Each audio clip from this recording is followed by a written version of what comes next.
Hey folks. I said folks too quietly and it sounded like another word that I should not say in the first 7 seconds of a video. So, hey folks, how's it going? I am here reporting to you from Sunday, August 2nd to discuss Saturday, August 1st. Wow. So yeah, yesterday was Alice Oseman's book event in Chicago, which, it was in one of the suburbs of Chicago, which is quite a hike to get to. But I braved the trains and the pouring rain and made it to the event. So yeah, that's what we're going to talk about in this video because I thought it would be fun to talk about it. But it's not just going to be about the event. It's also going to be about my crippling mental health issues and the fact that I had to battle both nature and my own brain in order to get there. So come with me, friends, on a journey across Illinois, not really, it's not that far, but across part of Illinois and through the depths of my mind. I might be in a weird mood today. I don't know. I need more tea. Let's have more tea. So for anyone who doesn't know, I suffer from anxiety to a very large degree. I have generalized anxiety. I have social anxiety. I have agoraphobia. I have OCD, which is not anxiety but is connected. I get panic attacks, very important. And lately, the agoraphobia in particular has been like sky high. You know how people used to say, I don't know if they still say it, they probably do. Probably people over a certain age still say this, but try something every day that scares you. That's me anytime I leave my apartment or just if my boss asks me to send an email. So like, I am very familiar with doing things that scare me because most things trigger my anxiety. In the lead up to this event, my anxiety and agoraphobia were at higher levels than they have been for a very, very, very long time. Also, the sun has just come out, as usual, to sabotage my lighting, but that's okay. That's okay. Nature is coming back for revenge. So, anxiety, agoraphobia, very high levels. I've spent weeks not really leaving my apartment except to go to the grocery store 2 blocks away. And sometimes even that is a challenge. And also one of the most stressful weeks at work that I've had in a very long time. So I was like, I don't know if I can do this. I genuinely do not know if I can go to this once in a lifetime event, where Alice Oseman is in essentially my general area. And I can go see them. If you don't care about this, feel free to skip ahead. But I feel like this could be helpful for someone who's in a similar situation. 3 things that were stressing me out. Number 1, food. What am I going to eat? When am I going to eat it? Number 2, getting to a place I've never been before, far away from my home. Number 3, what if I get stranded there? What if I get stuck on the train? What if something happens and I'm trapped in a place? I'm also claustrophobic. I should have mentioned that as well. I have claustrophobia and agoraphobia. Is that fair? That's not fair. So to deal with the food situation, I packed an incredible amount of food to take with me, okay? I was leaving my house at 8:45 in the morning and getting home at 6:30 p.m. So that's a whole day. Here's what I packed in my backpack. So I actually forgot several items when I was recording the video. So here is the complete, comprehensive list of the foods and or beverages that I packed in my giant backpack for a single day out. 4 protein bars, a small bag of pretzels, a small bag of potato chips, trail mix, hummus, a small container of broccoli and corn I'd cooked and seasoned ahead of time, an entire bag of pita bread, 4 small containers of sun butter, 3 bananas, several granola bars, 2 bottles of water, and a mug of tea. Number 2, the fear of, what did I say was number 2? Would I say it was getting stuck somewhere or not knowing where to go? I don't know. We'll say it was not knowing where to go.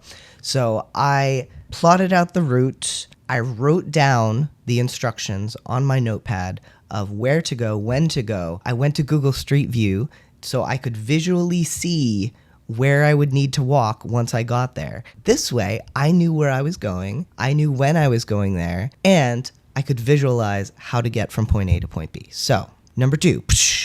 Now, number 3, the fear of being trapped somewhere. Trapped on the train, trapped in Aurora where the book event was happening. If I was trapped on the train, I already had a lot of food and water, so that was good. I had my meds, very important. I had a little bag full of toiletries, my toothbrush, my deodorant, just anything that I might need if I had to stay overnight. Also, in case I was trapped on the train, and just because I was going to be on the train for so long, I needed ways to keep my brain occupied and distracted from the fact that I was on a train and couldn't get off it. I brought my current cross-stitch project. I brought my ebook reader. I brought, of course, my cell phone, my laptop, a notebook in case I wanted to write. I brought Dan Howell's mental health book because it helps me. I brought I always have a little thing of word searches that I bring along that have gotten me through some car rides. And I also brought my little MP3 player onto which I had downloaded the audio from various YouTube videos so that I could listen to them because I didn't want to use my phone too much because what if it runs out of batteries? And I also had my chargers and stuff. So if you can imagine the sheer size of the backpack that I was carrying, it was quite heavy, but it enabled me to go out into the world. Hearing me list this out, you might be like, oh my God, you are so dysfunctional. And yes, I am. But this is me being functional. Dysfunctional would be not being able to go to this amazing event because of my anxiety. Just knowing that I have the things I need if I need them enabled me to go. It also helped a lot that I had my friend Emily with me. We sat on the train. She was reading her ebook. I was reading my ebook, and we chatted every now and then about this and that. It's Lollapalooza this weekend, so at one point on the train, there was like this influx of just young people, and I swear every single femme-presenting one was wearing just the shortest booty shorts I have ever seen in my life. Like, I saw so many butt cheeks, and I'm not like, and this is not shaming. Like, I feel like wear whatever you want to wear. If you're comfortable wearing something, wear it. But it was a little bit of an adjustment going from Heartstopper land into everyone's wearing booty shorts on this train. But anyway, so that's how I managed to do this. Basically, everything went, I don't know why I'm knocking. It's already happened. Everything went smoothly. It was raining. It was pouring down rain. When I left my apartment at 8:45 in the morning, it was pouring. So I'm holding my umbrella. I have my giant backpack. I have a flannel tied around my waist. I'm wearing my short-sleeved avocado shirt. I was wearing my winter boots because they're the only really, waterproof things that I have. Luckily, it was nice and cool. It was, upper 60s, lower 70s for the whole day, which was lovely. But yeah, pouring down rain. So I walked the 10 minutes to the train station, juggling my backpack and my umbrella and my mug of tea and the flannel around my waist and the fact that and this might be slightly TMI, but I just told you about the inner workings of my brain, so who cares? I was wearing a pair of jeans that I usually do not wear a belt with because they don't really require a belt. But I'd forgotten that when you're wearing a big backpack and walking very quickly, it tends to ride it down. So every few seconds, I had to somehow juggle my things so I could pull up my pants. It was quite a time. But anyway, so I managed to get on the train, and Emily texted me a little while after being like, hey, I'm on the train. I said, oh, I'm also on the train. Right when we were about to get into the city, this person who had been sitting in front of me got off. I look, and Emily's sitting right over there on the same car as I am. So I'm like, hey, I think we're on the same car. And she looks around, and I'm just there so she came and sat near me, and we continued reading our respective ebooks and chatting every now and then. We got to Union Station. Emily rides this train line a lot, so she actually knows where everything is, which was wonderful. I have the worst sense of direction that you've ever encountered. You don't even want to know. So having someone who's just we go here, we go here, we go here. It was very helpful. It was very nice. The train was a little bit late, but no problem.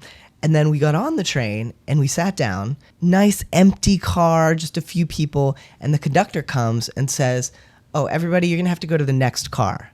It's like, oh, okay, all right. So we pick up our stuff. We go to the next car. Still lots of seats. We find a good seat. Everybody settled down. Conductor, next car, next car. We do this 4 times. Now, why this conductor did not say, I'm going to need you to go 4 cars down. I'll tell you when to stop, I don't know. But it literally happened 4 times. We sat down. Everybody's getting settled. And he pops his head in and says, nope, next car, next car. So finally, we get to the car that is conductor approved. It's packed. There's barely any seats. So Emily and I find a seat. Like before then, we'd had like a nice amount of leg room. We've had a nice amount of space. We sit down. It's fine. I've been on trains before where they do that. It's usually so that the conductor doesn't have to walk. Like if there's not a ton of people on the train, you don't want to have them spaced out through 8 cars. You want them to be like in a fairly small area so the conductor can like check everybody's tickets in a timely fashion. So I understand the reasoning, but it was a little bit annoying and also very funny. So we sat down, we ate some of the things that we had brought, we read our ebooks, and yeah, it was a pretty smooth ride. We got to Aurora, we walked to the theater. There was a line around the building, despite the fact that it was 12:30 and the event started at 2, but they were opening the doors at 1. So we stood in line for a bit. Thankfully, the rain had mostly calmed down by this point, so we did not have to stand in the pouring rain outside the theater, which was wonderful. That was very, very good. We got in. There were a lot of people, okay? It was packed. They had this huge poster of Heartstopper that you could pose in front of with like Nick and Charlie, and then they had another one with all the characters in the other room. They also had a special drink called the Sweet Nelly, which was a little, I think, non-alcoholic cocktail, I assume so, that was based on Nelly, which was very nice. I did not get one because we were a bit scattered. They also had merch tables where you could buy various Heartstopper merch. And we also got a signed copy of Volume 6. So we checked in, we got our books, and then we lined up to go take a picture with the Heartstopper sign because we thought that would be cool. And as we were going up there, I was like, okay, Emily, you're going to offer to take a picture of me, but I look absolutely terrible when someone takes a picture of me like that. Let's do a selfie in front of the Heartstopper backdrop. So we get up there, and the person in front of us was like, oh, would you mind taking my picture? Because they didn't have anybody with them. So we're like, sure, we'll take your picture. And then they offered to take our picture in return. And like, I didn't want to be like, no. So I said, yeah, sure, go ahead. And they took the picture, and I looked predictably awful. And also it was a bit blurry, which is not their fault. My phone is just crap. My phone is not good at taking pictures. Like, you have to be remarkably still and take like 25 shots to get it right. But like, I couldn't then be like, okay, now I'm going to take a picture. So we just left. So then we got in line for the merch table just to have a look because the line was not too long. Great. So the person in front of us browsing the books, talking to the staff person, and we noticed as we were standing there that the other side of the table had started to form a line too. Our line began first, I should mention, but then the other side got longer and longer. And just as Emily and I were stepping up, the person in front of us finished, a staff person came over and was like, yeah, you're going to need to join that other line. And we're like, no, we were here first, no. So the line was too long. There were no assigned seats in the theater. So we're like, you know what, maybe we'll check back later on the merch. We have to go get seats now or we're going to be in a horrible place. So we bypassed the like 100 people long line. 100 people long line, is that? I don't know. We bypassed the massive line and went into the theater and found seats, not too, like, pretty good seats. Like, they were in the middle section, on the edge, on the left side, not too far from the front. So yeah, finally the event began. Alice came out. They had a sign language interpreter there as well, which was very cool. The person interviewing Alice, who I believe was named Claire and was from Anderson Bookshop, who was hosting the event, was fantastic, like absolutely hilarious. And basically they had kind of an interview where Claire was asking her own questions. You were also able to submit questions to Alice online before the event. And so at the very end, like the last 15 minutes or so, Claire chose some of those to ask Alice as well. And then after that, they selected 15 people at random to go have a meet and greet with Alice. And I was not one of them, and neither was Emily. But for a minute there, I was like, could it be? Is this my moment? No, it was not. The talk with Alice lasted for about an hour. And yeah, it was super interesting. Claire was very funny.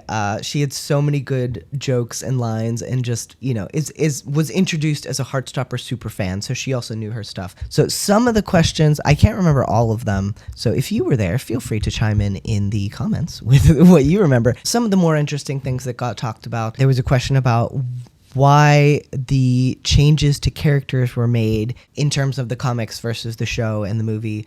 Essentially, like taking out Aled to put in Isaac was the big thing. And I'm pretty sure Alice has talked about this before because I remember this answer. But the answer was essentially that Aled's story is explored in Radio Silence. And if Alice had put him into Heartstopper, it would have stepped on the toes of any potential Radio Silence adaptation that might happen in the future. Alice said many times that there's no plans at present. Nothing is in the works in terms of other adaptations, but they would love to see a Solitaire adaptation, Radio Silence adaptation, things like that. But there's nothing in the works at present. There was also a question about, can you tell us anything, like any behind-the-scenes stuff from the movie? And Alice mentioned the fact that the scene of Nick and Charlie in the snow from the movie was filmed during a heat wave, so Kit and Joe were just roasting in their coats.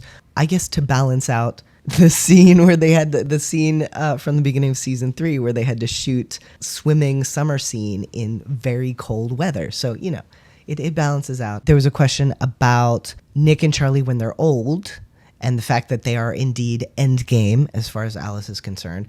And yeah, Alice basically just said, like, there's nothing particularly remarkable. They just live a normal, happy life. They get multiple dogs and probably have kids, was what Alice said. So there was also a question about where the name Heartstopper came from, which me, sitting smugly in my seat, was like, I know that. That's at the beginning of the webcomics. But yeah, essentially it was a line from a book, and you can go to the beginning of the Heartstopper webcomics and see exactly what the quote is. But it was a quote that had the word solitaire in it, which is why it kind of caught Alice's attention.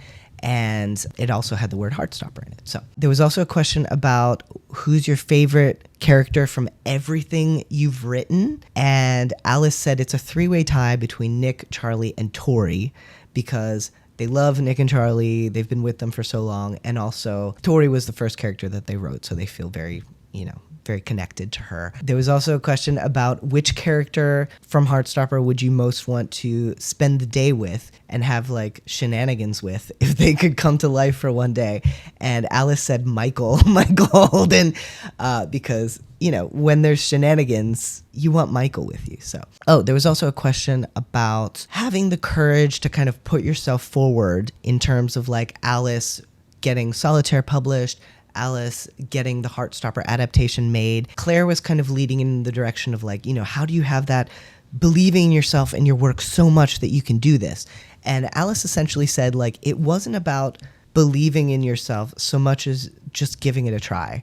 Just try. Like, what do you have to lose? So the message, just try, essentially, despite what Yoda might tell you. Yeah, and they did not answer any spoiler questions because basically right before Claire was about to ask a spoilery question, she turned to the audience and was like, okay, has anyone not read Volume 6? And some hands went up. And then she's like, okay, and has anyone not seen the movie? And more hands went up. So she's like, okay, we'll protect you. We won't ask any spoilery questions. So the nearest we came to that was Claire saying something about how she really liked how David developed and how we saw kind of more development from him in Volume 6 / the movie. And that was connected to another question, which was, and this was a question from someone in the audience, which was, is there any plot point or anything that you did or wrote in Heartstopper that you regret or that you would do differently if you could do it again?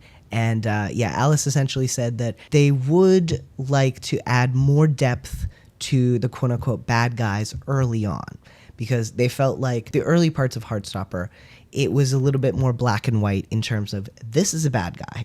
So I guess like Ben, Harry, things like that.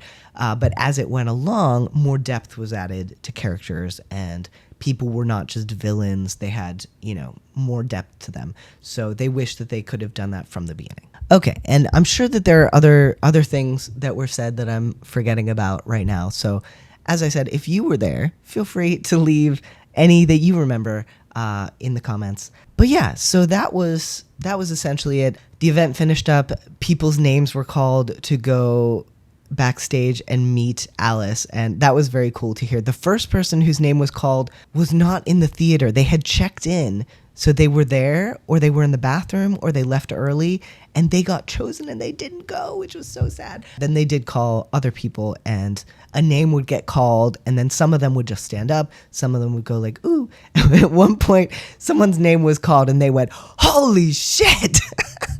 As they stood up, which was very funny and probably what I would have done as well. So those lucky people got to go meet Alice. The rest of us shuffled out at the usual like crowd moving pace, made even slower by the fact that as we were leaving the theater, we had to pass the photo area with the big banner, the big Heartstopper banner. So some people kind of tried to line up for that as we're shuffling. And then we passed the merch tables and more people were lining up for that. So finally, Emily and I were just like, we're going to make a break for it. So we like cut through the line of people and just went around the edge, and that was cool. At the door then they had a table where they were giving away bookmarks and buttons and stickers and little patches of Heartstopper, which is very cool. Yeah, so this is a pin, and then this is a little patch. But yeah, so then after that, Emily and I trekked to the train station, and I discovered that my already heavy bag was made infinitely heavier and harder to carry by the addition of the massive Heartstopper Volume 6 book. So I'm like, I'm just like hiking along. When we got to the train station in Chicago, like to hop on the local train, we had to go up 3 flights of stairs. At the top, I was like, I can't even speak. I'm gasping for breath with my giant backpack. So I got home around 6:30. Darla was not as upset as she could have been because I fed her a little bit extra right before I left. But she was very happy to see me. I was very happy to see her. I spent the evening just like basking in the fact that I was home and that I had managed to do this. That's one of the great things about when I am able to do something like this, something that is really scary to me and that I genuinely don't think I can do. I got through that whole day without taking my panic attack meds, which is unheard of. I'm honestly shocked that I managed to get through it so well, but I really think preparing to that degree helped me a lot. It was a good experience. I would not want to do it every day. I could not do it every day. And my plans for today are the most low-key that they can possibly be. Like, my plan is to sit on the couch and cross-stitch. There's a Dan and Phil live stream coming up today as well, so I will be tuning in for that. Yeah, oh, speaking of that, okay, for any Dan and Phil fans out there, as I was standing in line to go into the theater, like, you know, people would occasionally pass by to go to the end of the line, and all I hear is someone's walking by is, "Don't cry, Kraft," and I'm like, my people are here. I had to tell Emily, who does not care at all about Dan and Phil. They just said, "Don't cry, Kraft," and she's like, "What are you talking about?" So that was the event. I'm very glad to be home, but also proud of myself that I managed to do something so far out of my comfort zone. And there were some people who messaged me ahead of this event being like, "Hey, are you going? Do you want to meet up?" And I'm so sorry to those people that I had to say, number one, I have no idea if I will actually make it there. And number two, I wasn't sure that I could commit to meeting up because of the levels of anxiety that I was going into it with. So like, it's never a case of not wanting to meet someone. It's more that I am so socially anxious and just anxious in general that it's very scary to me. And piling that on top of something that I was already scared about was just too much. So I'm very sorry about that. And I hope nobody took it personally when I was very lukewarm about making plans to meet up, but it's just something that's very hard for me and that I'm working through. So, all right, well, thank you so much for watching. If you listened to my entire ramble about my anxiety and all of that, thanks for doing that. If you also suffer from anything like that, I hope it was helpful for you, potentially. Learning to not let anxiety stop me from doing things I want to do is always very difficult, but I keep doing it because I want to be able to do things. So, yeah. Anyway, this has gotten way longer than I thought it would be. I was like, oh, I'll talk for like 10 minutes. It'll be fine. But thank you so much for watching. Huge thanks, as always, to our patrons who are amazing, wonderful, fantastic, spectacular. Special shout out to our Nick Nelson members, Paul Z, Kim Engel, Angela Mondragon, Tanya, Kent Smither, and Vrodo. All right, that's going to do it for me. I'm going to finish my tea and then have a relaxing, I don't want to jinx myself. I'm going to finish my tea and then sit and cross stitch. And that is my plan. All right, have a wonderful Sunday or whatever day it is when you're watching this, and I will talk to you next time. Okay.